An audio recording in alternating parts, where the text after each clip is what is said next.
খারাপ সময়টা হয়তো অতীত হয়ে যায়, কিন্তু মানুষের খারাপ ব্যবহারটা কখনো অতীত হয়ে যায় না।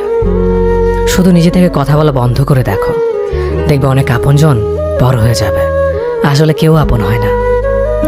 যারা তোমার ক্ষতি চায় তাদের আঘাত করবে না, তাদের সামনে একটু হাসি মুখে বাঁচবে।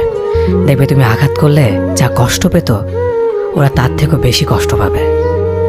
যত মিশবে ততই মানুষ চিনবে, অভিনয় যে কত প্রকার হয় তা বুঝতে পারবে। সবাইকে তোমার সত্যতা জানানোর দরকার নেই, যে যা ভাবে তা নিয়ে সমালোচনা করতে দাও। বেঈমান মানুষগুলো কখনো অপরিচিত মানুষ হয় না, খুব কাছের মানুষগুলোই বেঈমান হয়। মানুষ চেনা শুরু করলে এমনিতেই বন্ধুর সংখ্যা কমে যাবে, এটাই বাস্তব।